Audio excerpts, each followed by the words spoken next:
Good morning, everyone. I want to welcome you to this next episode of these exciting, insightful, and profoundly helpful webinars, lectures by Dr. Aruna Katosh.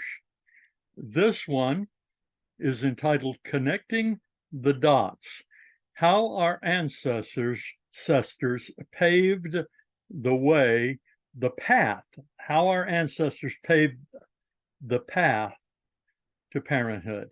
Dr. Katosh, we've all been looking forward to hearing from you today.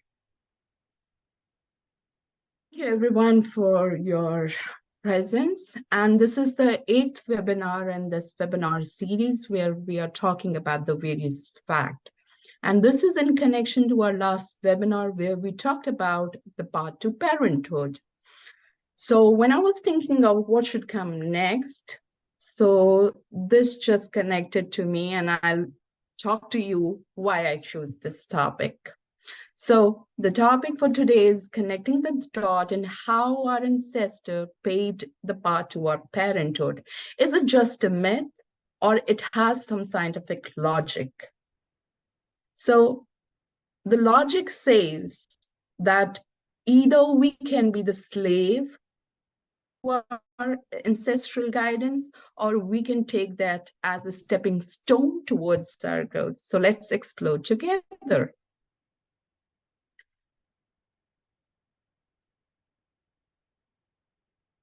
In today's presentation, we're going to talk about all these topics. We're going to start with the ancestral influence on the parenthood. Then we'll talking about all the component. I have few case studies to share. Then being an Ayurveda professional, I want to share what Ayurveda says about this, and then we'll conclude. And then I'm open for the question and answer session. So starting with that, somewhere we all agree to this point that ancestral influence us at genetic level, cultural level, and societal level. So let's dive deep into this. So when we talk about the genetic influence, so we know that the hereditary things are being passed on from one generation to another generation through the DNA. And what are the things those are passed? And we all know that. Those are the physical characteristics, the health condition, personality traits, and the behavior. Starting with the genetics and the parenthood, let's go deep dive into where the things are directly connected, which is the physical traits. So we all know that, like, the height, the body build, the facial features, and all the other aspects in our physical appearance is very much onto our ancestry line, whatever lineage we belong to, right? It is rarely seen that, if the parents both belong to the same ethnicity, so the features are usually same, but there are different seen as a combination when there are the cross-cultural combinations are seen. So these things are everybody knows. I have just given an example because everybody knows Einstein. So, and this is his grandson. So how the facial features have been so similar. But when we talk about the health condition, and that's how few of the diseases are also termed as hereditary diseases, because they are also getting passed from one generation to another generation. And sometimes it's the ancestral chain which is going on.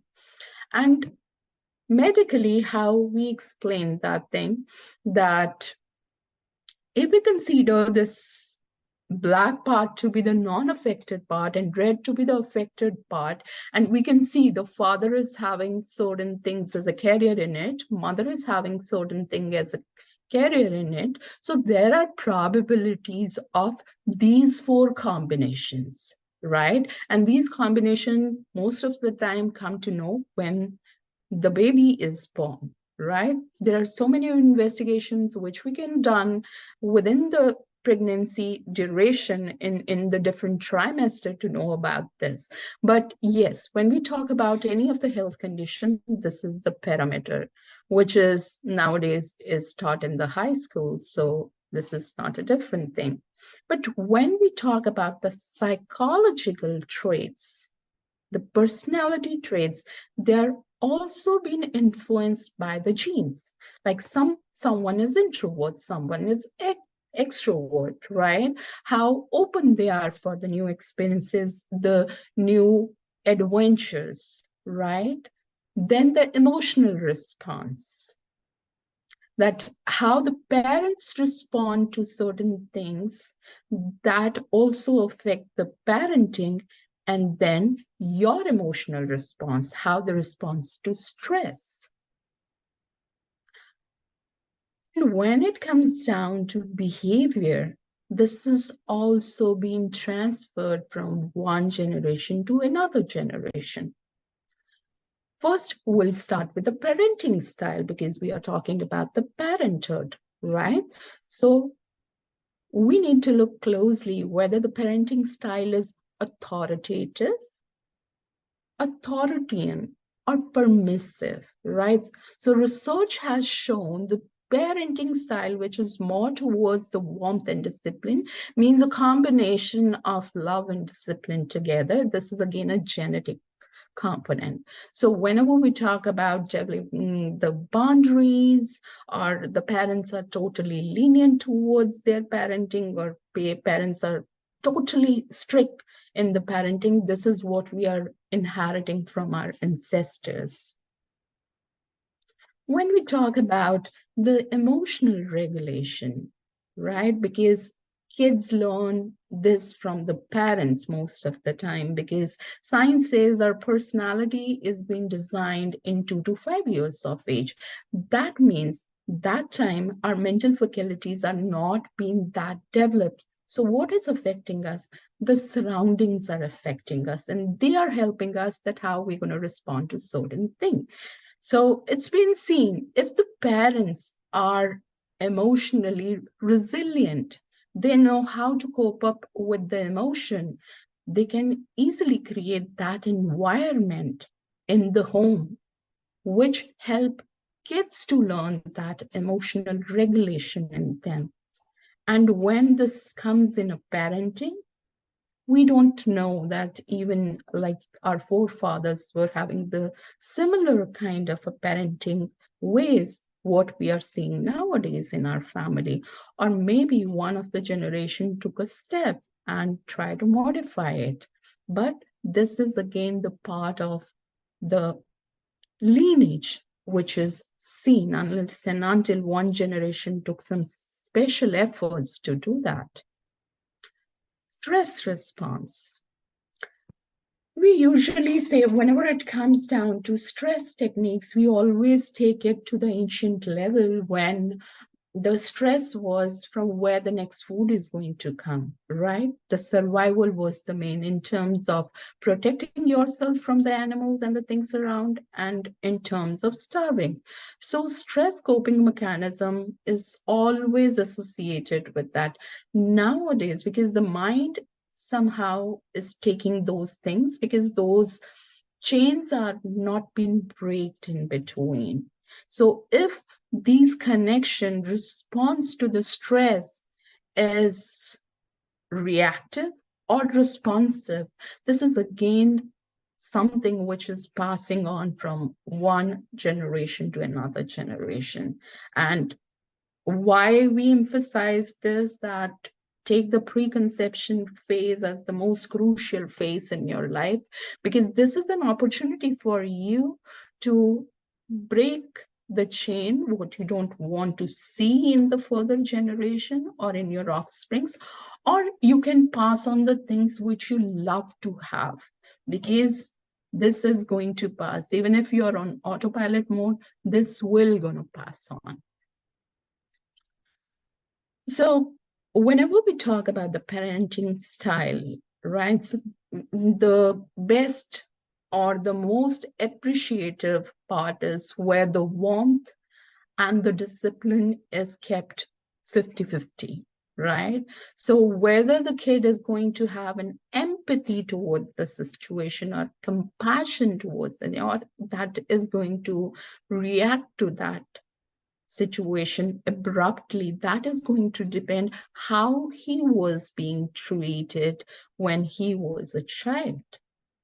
And yes, so here there is one thing that it depends, that do we want to share the experience we had, or do we want to take as a lesson and experience and we want to work on that?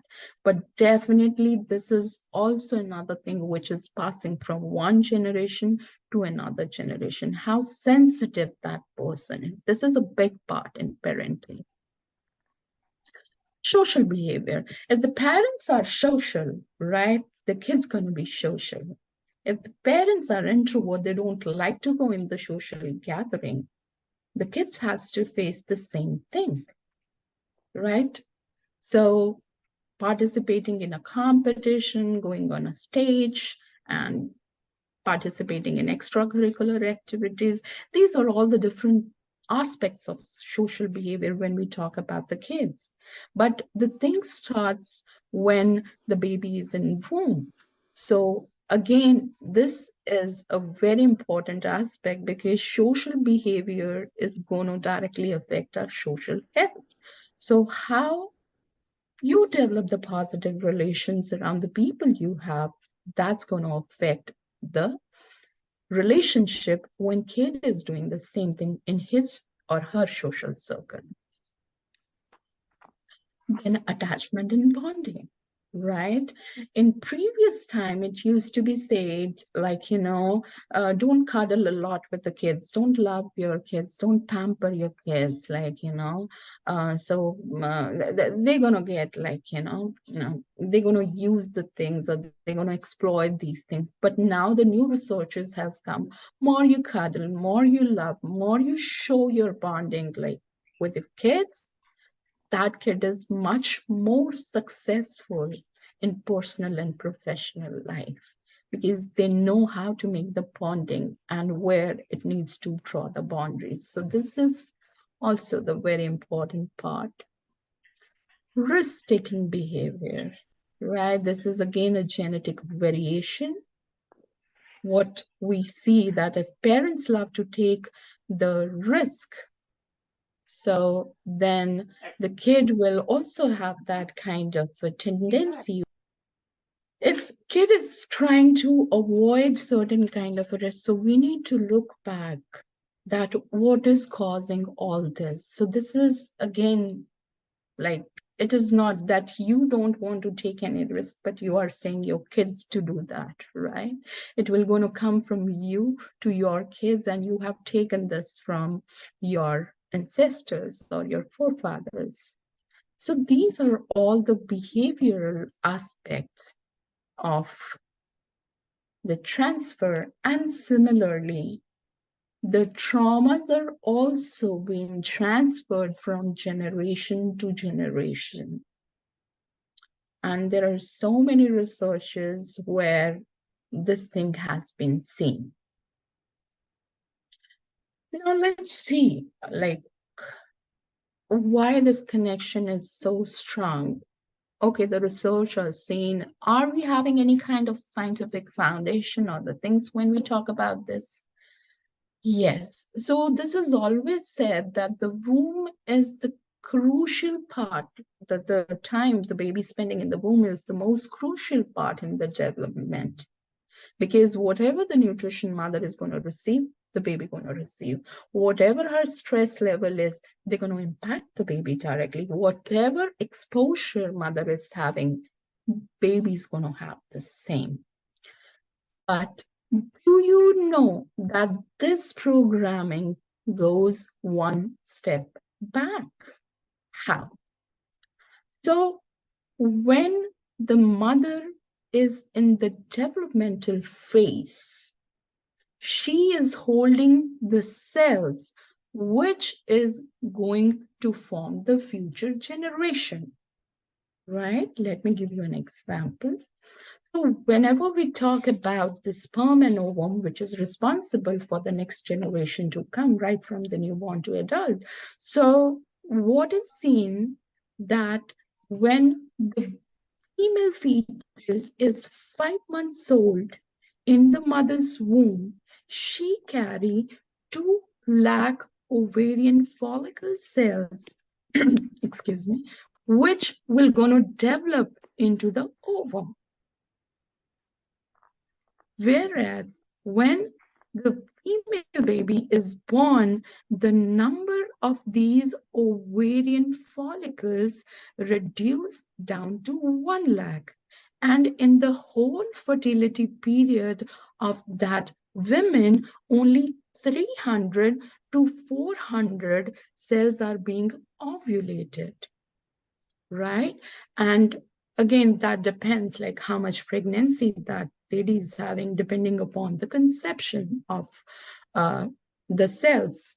But the point here I'm trying to highlight is the ovum, which is going to form the baby, is right there in the fetus when this is in the mother's womb, right? So with this, we can see that 3 generations are closely knitted, right? And this is not in regards to the females only, because mother is responsible for the X chromosome, whether it is a female child or a male child.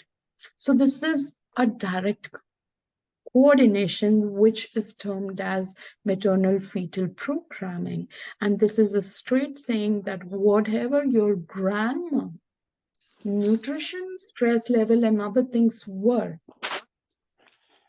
they are going to transfer to you in this lifetime, right?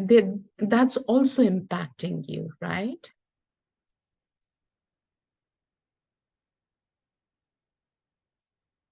And this was all about the genetic combination. Now let's talk about the cultural aspect, because when we talk about the cultural aspect, we basically talked about the customs that families having, the tradition, the values, and the beliefs because they are going to directly impact what is a gender role in bringing up the baby, what are the child rearing practices in them, and what kind of things are expected in the parenthood. So this is said, we already talked about this, but this is a meme along with this, that how we also pass our emotions, beliefs from one generation to another generations, right? When we talk about customs, this is a very prominent thing. How you dress yourself, how you greet someone, right? Are you shaking a hand? Are you folding the hand? This is all the part of custom. And this is what we are continuing our cultural legacy. When it comes down to tradition, everybody is trying to conserve their tradition. And how they are doing that? By transferring all those things from generation to generations. Values. What are the core values of that family? And I think when we talk about the integrity of the heritage, the things which we pass on is the core values, right? How we integrate with around us, what kind of ethics, honesty, responsibilities we are ready to take. And this is also being seen prominently. What kind of a belief system you have. Definitely from generation to generation, you want your next generation to follow that. And that's how we keep on transferring from one to the other generation.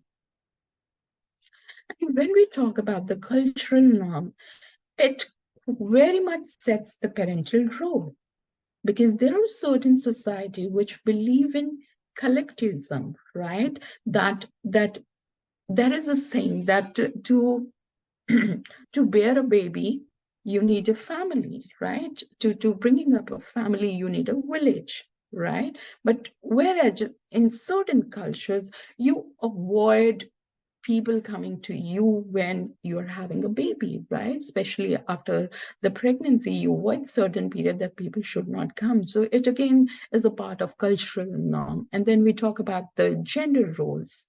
So that is again part of your culture, right? So do your culture believe in extended family, or they believe in nuclear family? So this could be the subheading of the upper one. But again, like how the community is going to support you is again depend upon your cultural variations. So I have taken some example from various societies to show that how these things are done. Like in Native Americans, this is seen that they have a naming ceremony right after the child's birth. So this is something they really want to pass on from one generation to another generation. In Japanese parenting, they strongly believe in discipline, respect, and group harmony. And they have developed the festivals around, which is which is honoring, or which is celebrating the kids at various ages. In African families, this has been seen that they'd love to have extended families, and there is so much they they foster when it comes down to community and support, because that's the integral part of their child care, right? And I have seen, I'm not very much sure like which part of that community is have this thing, but they say that the kids are the responsibility of grandparents, because when you have kids, that is the time when you are working, you need to support the family. And that's how they have done the division, that kids will be taken care by the grandparents, whereas parents are working to support the whole family. And I would say this is a beautiful uh, configuration they have developed, because not only you are totally focused, but you have separated the roles when it comes down to parenting. Then the Mexican people, they have a tradition when they have a ceremony when a girl turns 15 years old, right? So what I want to highlight with this, that these are the part of our culture which we are trying to transfer from one generation to another. And we have added so much joy and happiness so that the next generation should adapt the things comfortably, right? Then we come to the social aspect of this. And this is again a very important part when we talk from economic and political part. There was a time when the maternity leave was not being granted, but then that was being introduced, and now that's been up to the 6 month. So this is what people see, and they modified it for the wealth of upcoming generation. So this is again a part where the society played a major role. And definitely there are certain things which are quite confined with different society. Some culture emphasis on their education and the academic achievement of their kids. So they invest highly in that. They want their kids to complete their study before they go out or they start working. And then few cultures, they have a strong respect towards the elders in the family, and that's not being allowed if somebody young is going to like be in a louder voice or be disrespectful to them.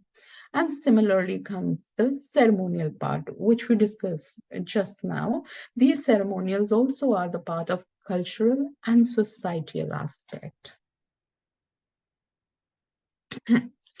So what we can take from, what contemporary things we can take from what we just have seen, that if we know our ancestral line, if we know our lineage from which we are coming, we can take informed decisions.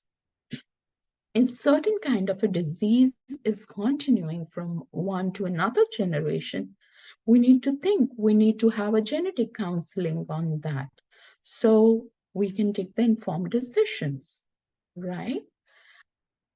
We'll talk about Ayurveda in later, but when it comes down to decision making, and Ayurveda highly talks about the body constitution. So your body constitution is also making a big decisions when it comes down to parenting. So if your own nature is very much creative, right? You are well planned. So what you need to work on, you need to work on that good aspect of you should not be over controlling the kids. So these kind of things, if you're aware about, you can take the informed decision. We talked about the health consideration. So this is a must nowadays, and lot of cultures, I have seen that blood test is really must, where they need to see whether the husband and wife is positive, negative, they are same. So if they are going for things with some like special things, so that they can take special care of that. And cultural awareness brings what kind of a strengths you already have and what you need to learn. This not only brings the adaptability, but the resilience at emotional level. Knowing your own lineage is adding more of the interconnectedness within different generations. And this has been seen that sometimes it is 5 generations and they are in similar context. So you can see, like, what kind of bonding you are creating if you are doing this.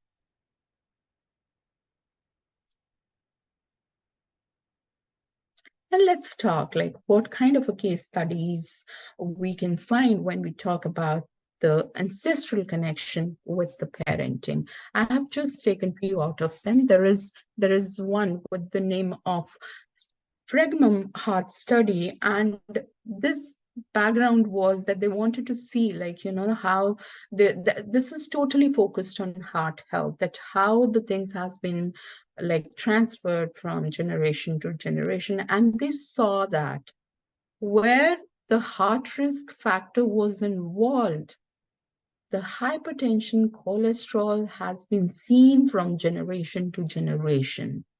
So if a couple is being informed of such thing, or they are being aware of such thing, this is a time they can plan and they can take some guidance where they can do some planning so that they can try to stop or break that chain. Though it takes 3 generations to break any chain, but your effort's going to make a lot of difference. And they can adapt a healthier lifestyle, the dietary regimens, and that's how they can avoid or they can reduce the risk of passing those factors to the next generation. The other study which I found was the study of Minnesota twin family, and this been seen from epigenetics point of view, where they see that the fraternal twins, when kept in a different environment, they showed variations, right? And what is fraternal twin? Maternal twin is different because the ovum is different. Like there are 2 ovums, but in case of fraternal twin, one ovum is dividing into the 2 parts, and that's how the genetic material in both the ovum is very much same. So they started that when they are being exposed to different environment, they show the signs of that respective environment. So definitely genetic predisposition is a tailor-made part, but again, when it comes down to behavior, the other factors of the surroundings also make a lot of difference.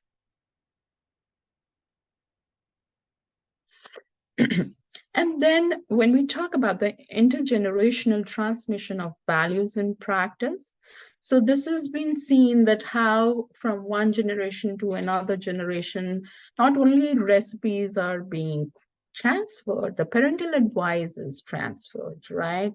Their cultural tradition is being transferred, and this is how they impact the new life. So with discussing all these things, looking on to all these factors, what future direction we can take from this? That epigenetic and transgenerational inheritance plays an important role by putting a mark on a DNA. And this has been proved.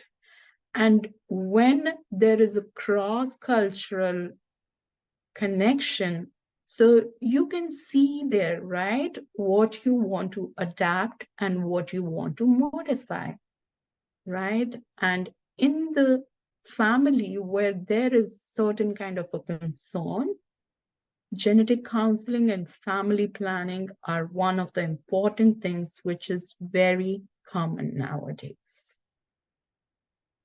And now let's talk about the Ayurveda perspective, what Ayurveda says about this. So we talked about this. The first thing which Ayurveda emphasizes is Prakriti, the body constitution.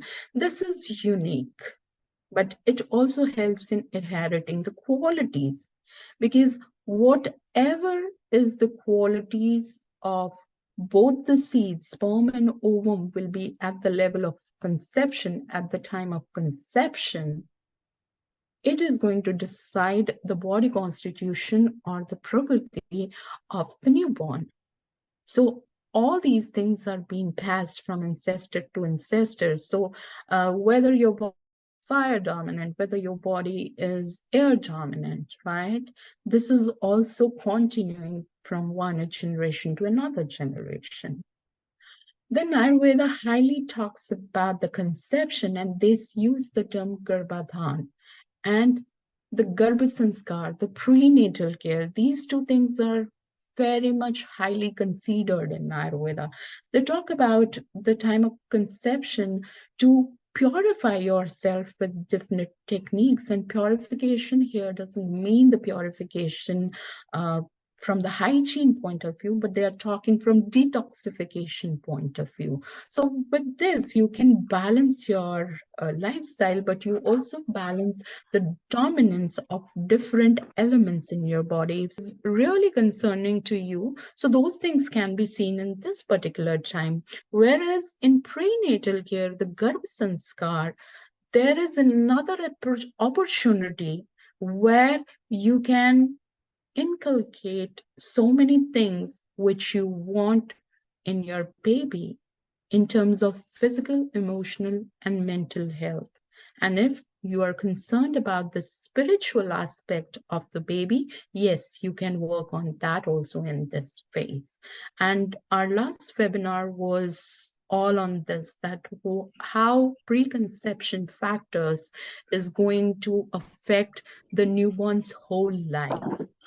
Then Ayurveda talks about Dincharya, and we talk this in terms of circadian rhythm. So when Ayurveda is talking about this Dincharya, he's talking how you can align your day-to-day life with the circadian rhythm, so that you can use that energy or the time for the benefit of you rather than working opposite to that. So with this, if you are trying to balance these factors, so you are trying to optimize your health, and if you're doing this in a preconception phase, it's gonna impact the cells in a really positive manner.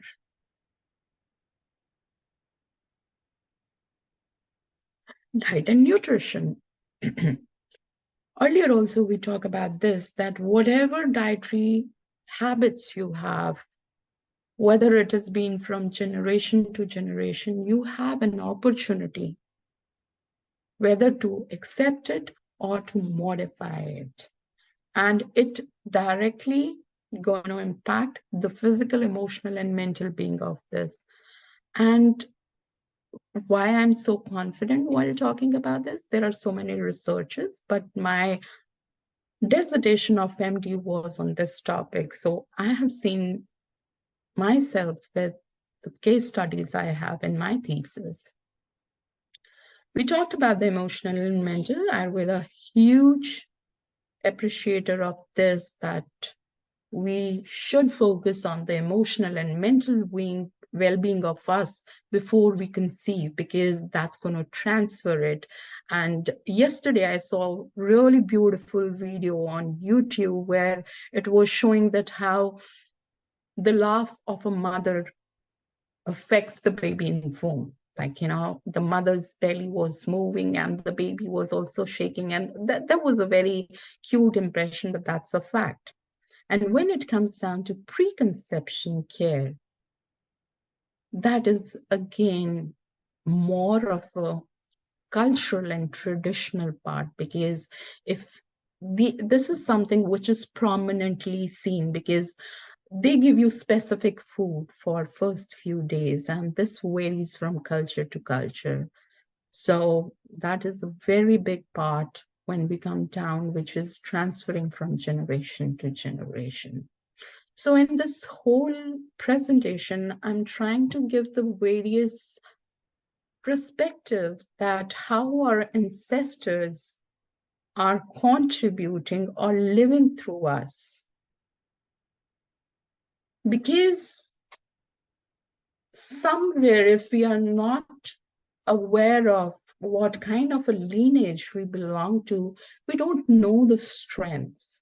We don't know the weakness. Are we continuing those weakness? Because this has been seen, if you're aware and you start working on those things by making yourself aware, you would also come to know what kind of things they used to do to tackle it. So it will help you to do that, because somewhere down the lane, when we talk about the genes and how the things are being coded, we have seen that if there is a non-vegetarian family, right? My family was a non-vegetarian. I turned into vegetarian. My body doesn't know how to take the vitamins which I usually get from non-veg, how to take it from plant, because that kind of a genetic coding is not seen in me. So maybe my next generations, like my kid or their kid, if they are vegetarian, maybe the body will find some way to bring that thing out. But if I'm not aware of this fact, that my body is not ready to take those things from plant, and I need to take a supplement for that, I need a concentrated dose. So how am I going to do? So if I'm not considering these factors to add on, because I heard a lot of people saying that people who are in Ayurveda, they do not support supplement and the nutrition. No, it's not there, right? It could be the perspective of one, but from my perspective, if you're aware of all these factors and you include the various factor in your diet, along with seeing that what is being processed in your body easily and what's not being processed in your body easily, you are just comforting your body and helping that to maintain your health. So this is a very, very important point to know what kind of a lineage, because nowadays I hear a lot when people say that because of some bodily condition, from like a hardcore non-veg, I'm shifting to a vegetarian, no meat and plants only. Did you give a plant to your body earlier so that plant know how to, like, digest it, process this in your body? Body is working on body memory. It has designed certain function. As you see in the machinery, the body is also working in the same way. So if that material is introduced to the body first time, body needs more time for its digestion in comparison to the thing which we are having from our birth or from the childhood.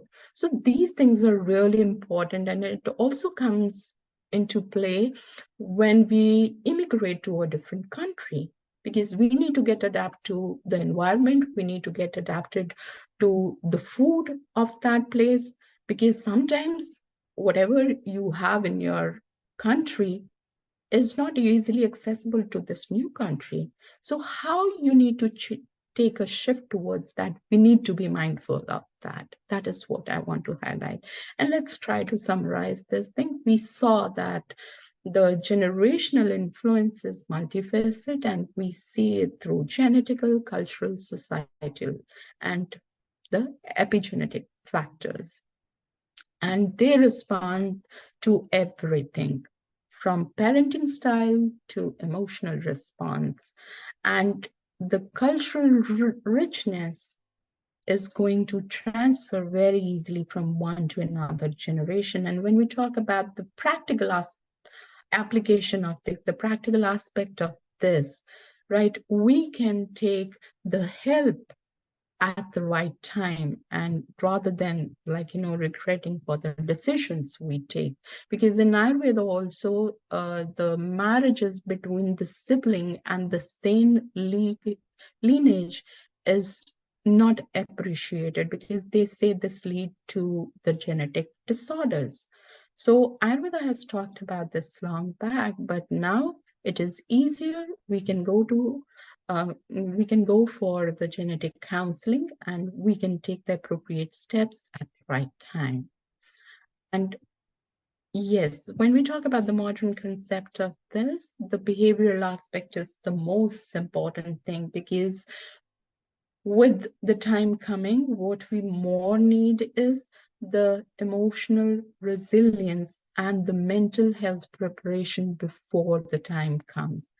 And this is going to be a huge in coming years. And when parents are looking at everything from the holistic purpose, and they start working on either in the preconception phase or during the pregnancy, or if they are aware right now and they are trying to nurture the emotional and mental body also along with the physical, definitely those effects will be seen in upcoming generation too. So embracing the holistic parenting is must nowadays, because just going to a gym, exercising, putting some nutrition with few 2 or 3 tablets is not going to work in upcoming years, because we are evolving at various levels. So we need to check ourselves on various levels.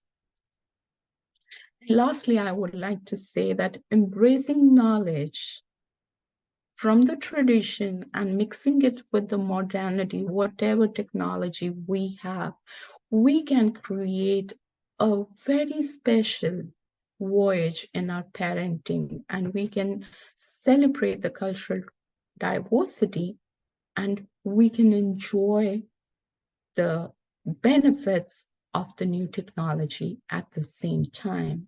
And with this, I would like to thank you everyone for your time and being patiently listening today.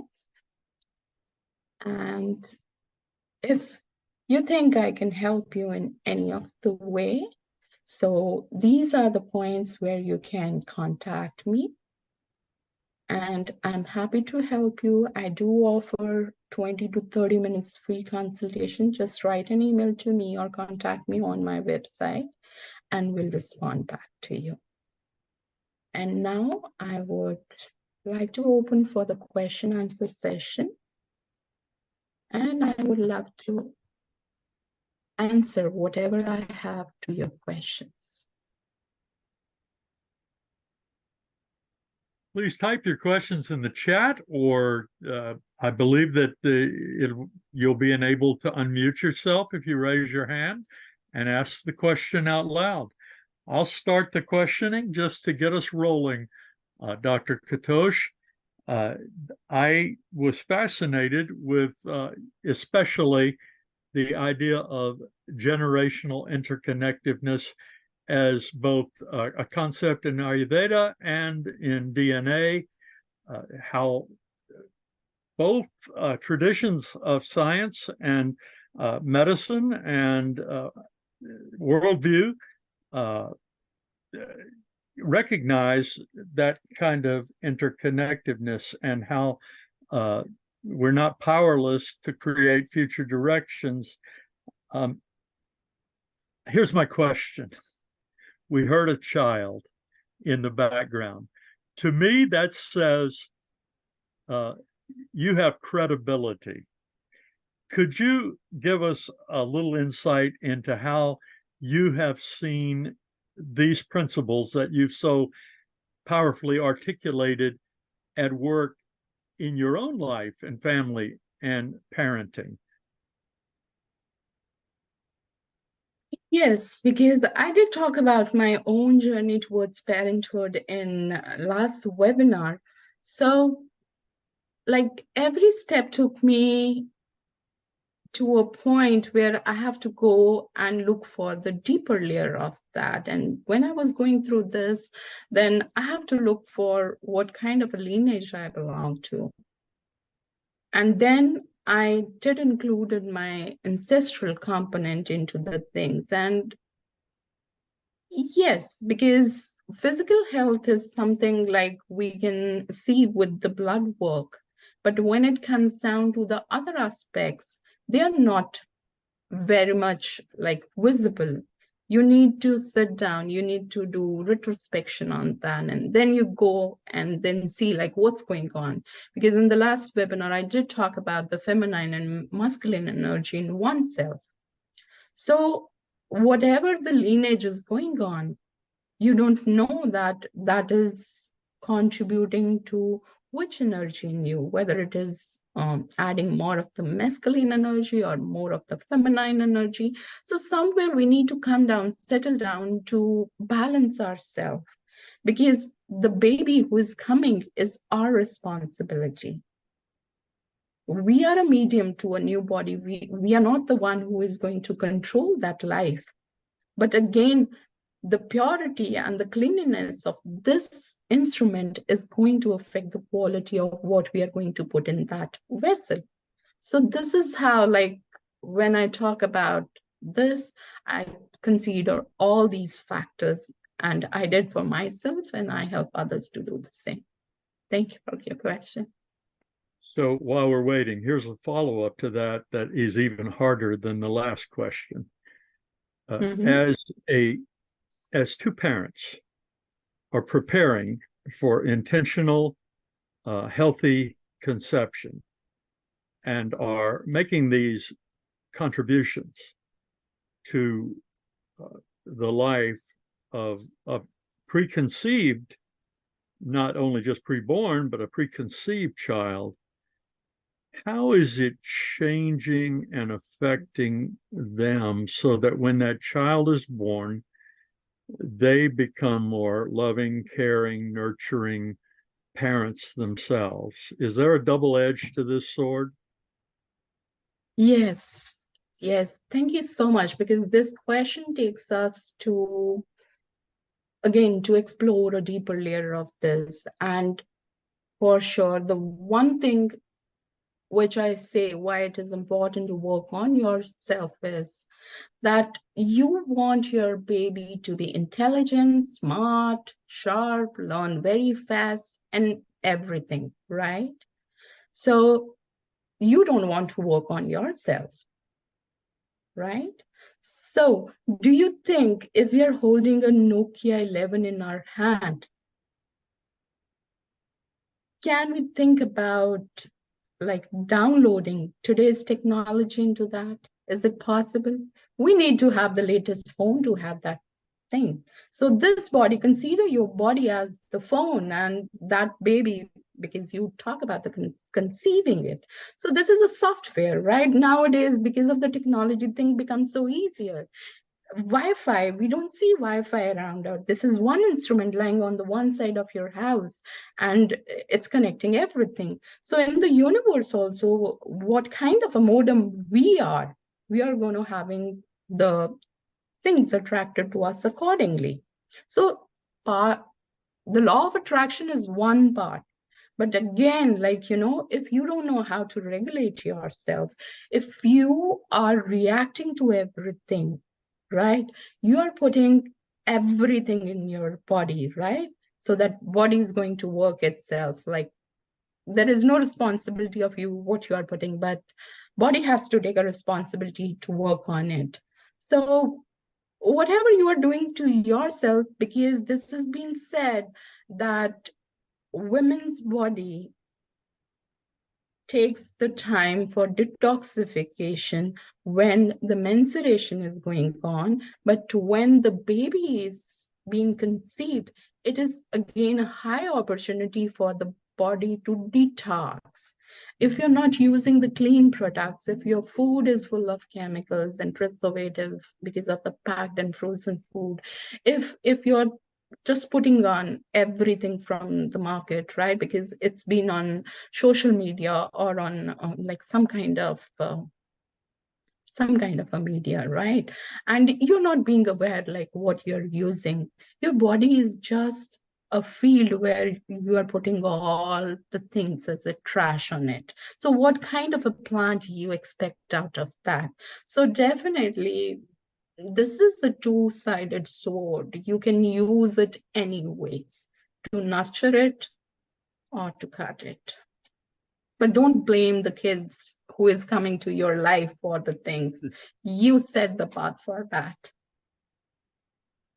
This is, I don't see any hands up. I don't hear any voices, and I don't see any questions. You must have answered them all. So I'm going to close with one more question for For you, sure. Tosh. If you could choose one question that you would like to be asked about this subject, what would it be? I told you it'd be hard. I'm thinking on this. So the question I want the couple to ask me is, how am I contributing to the life I want to bring in this world? So I think that makes a lot of things, their commitment towards what they want to give to the next generation. That is a question about implementation and activation and application of these concepts, which takes it from impersonal to personal and from theoretical to practical. Thank you so much for that. Thank you so much, Dr. Aruna Katosh, for these insights that can help make this world a healthier, happier, more fulfilling place to live. Thank you so much, Mr. Tom, and everyone for your time and asking these questions. And I'm happy to share what I know. Thank you, everyone.